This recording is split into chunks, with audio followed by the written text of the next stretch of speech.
Morning, how you doing? Nick James here. Welcome to the first ever episode of the yet to be named new show.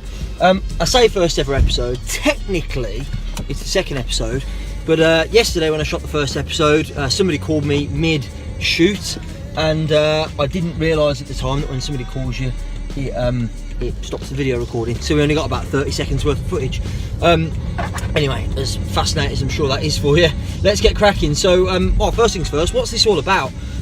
This show really is a creation based on the idea that there are dead times, dead spots in everybody's day, and for me, that is when I'm driving to the office. So, you know, I've got probably 15 minutes every single morning when I'm driving to the office where it's not the most productive time. I'm listening to audiobooks, or maybe I'm doing phone calls, but it's not like focused and productive.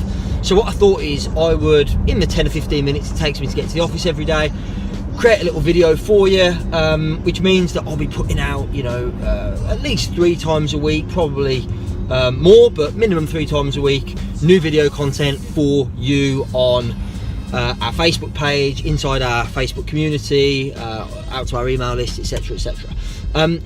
So first thing then is I'd love to have your suggestions on what we should call this show. So I don't want to lead you by giving you our ideas, because we got a couple of ideas within the team, but I don't love any of them really. But I'm thinking something that explains that this is a regular video series where it's me in the car on the way to work in the morning or on the way to the office, delivering content of value that's designed for experts, coaches, consultants, speakers, trainers, authors, etc. On how to grow the business. So yeah, welcome suggestions. Please give them in the comments below this video, and if we use yours, we'll sort you out with some kind of amazing prize, maybe a night with the amazing Rob Murray or something, I don't know. So really the topic of today's first episode is utilising social media, because I'm aware, and part of the reason why I'm doing this show is I'm aware that I probably don't create as much content as I should, and therefore get the reach on social as great as I should, and so that's the reason why we're doing this show. However, I meet people all the time, clients of ours who, you know, when I sit down with them first time and they're telling me what they've already got in terms of reach, audience, they're getting thousands of views on their videos on Facebook, but they're not monetizing it. Like they don't even really have a business, which is amazing to me, because like if I want to get thousands of views on videos on Facebook, I can do that, but I'm going to be paying for advertising, and you know, I don't mind doing that, because you know, as long as you get a return on it, it's worth doing. By the way, I'm aware that sometimes the visuals on these videos won't be brilliant, because obviously we've got the sun in the background. This is going to be a rare occurrence for those of you watching overseas. It's very rare that we have the sun in the sky in the morning here in the UK, but today it's nice and sunny, even if it is a bit chilly, a bit cold. So yeah, I just feel that a lot of people have got great followings on social. You know, they've got a lot of people that watch their videos, a lot of people that like their page, a lot of people in their Facebook groups or friends of theirs, things like that, and they're just not leveraging it, they're just not using it as well as they could be. So I think first and foremost, for those people, if that's you, if you're going, I've got like thousands of people that like my page, but I haven't got a business, I'm not monetizing it, first and foremost, my advice to you would be to come up with a single product or service to sell to them. Don't overcomplicate it. The amount of people I meet who end up doing, you know, they want all these complicated funnels and, you know, tripwire offers for like a few pounds, and then an upsell for a few £100s, and then their ultimate coaching or consulting program for maybe a few thousand. Just have one program that you're going to focus on selling, make it reasonably high priced, in the thousands rather than the hundreds, and use your exposure, use your video views or the people that are in your group to effectively qualify who's interested in that program and get them signed up. That'd be my first bit of advice. On the flip side, there are a smaller number of people like me who probably don't have the reach on social that they should. Like, you know, let's face it, considering, you know, I've been doing this business, you know, in the expert space, running events, creating content and things like that for the last 8 years. In the huge scheme of things, my social reach is relatively insignificant. However, I've still got a 7-figure business. So why is it that I have a 7-figure business despite the fact I've got a small reach, and there are some people with huge reach that don't even have a business? And it's because there really isn't a direct correlation between your social reach and the amount of money you make. There just isn't.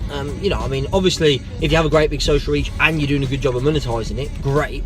But in most cases, people either are really good at monetizing, like I am, but they don't have the social reach. And the reason I don't have the social reach is because I haven't consistently over the last 8 years created content. That's part of the reason why I'm doing this show. So a couple of things for you, I suppose, to just wrap up today's first ever episode of the yet to be named regular me driving to the office show. I'm actually not going to the office today. I've got a meeting, or an interview actually, with a possible salesperson that might be joining our team. So we're meeting up at a little hotel where we're going to have our meeting, and then I've got a client who flies over from Switzerland once every quarter to have a half day with me, one-to-one. Rolf, if you're watching, Rolf, big you up. Absolute legend, done phenomenally well with his golf psychology coaching business, Golf in Mind. So meeting with Rolf today. So we're actually not on the way to the office, hence why I'm stuck in a load of traffic, because I don't generally get stuck in any traffic, because I normally just go through the little back lanes and I'm there in 10 or 12 minutes. But today's a bit of an exception. I'm having to grind it out with the commuters here on the dual carriageway. But still, hopefully you've enjoyed this quick first ever episode of the Yet to Be Named show. Two things. First one is, ask yourself, if you've already got a good social following, you get views on your videos, people engage in your posts, how can you monetize it? What's one product or service you can sell that's premium priced that you can then use to monetize the audience you've got? Or if, like me, you probably don't have as broad an audience as you could, especially bearing in mind the fact that you have got a significant business, then how can you find ways like this to create content consistently, regularly? You know, like I said, I mean, the reason I haven't done it consistently or regularly enough is because I've not made it easy for myself. Whereas, you know, here I am in the car, I've got the iPhone on the dash. All I've got to do is, like, I've got it on a little holster. Is that what it's called? Holster? I don't know what they're called, but let's call it holster for the sake of it. One of those things that sucks to your windscreen and then you can sit your phone on there. I've got, you know, one of those, bang the phone on and just chat. And it means that I can create a new 5, 10, 12 minute video every single morning, or most mornings when I'm on the way to the office, which is going to create a huge amount of content to push out into our community. So first of all, how can you leverage your dead time like I am here? And second of all, what would you call this show? Answers below in the comments. Best one that we end up using will give you a phenomenal prize. Don't know what it's going to be, but it'll be great, because bottom line, we're probably going to use it for the foreseeable future, probably for many years to come. So it'd be phenomenally valuable to us. So if you can help us out with coming up with the name of the show, we will reward you with a great prize. I need to think of something. I'll think of what it is and then pop it in the comments or something like that. So I hope you enjoyed today's first ever episode of this show, despite the fact that the visuals probably aren't great because the sun's in my eyes and stuff like that. But I hope you enjoyed it, and I'll see you tomorrow.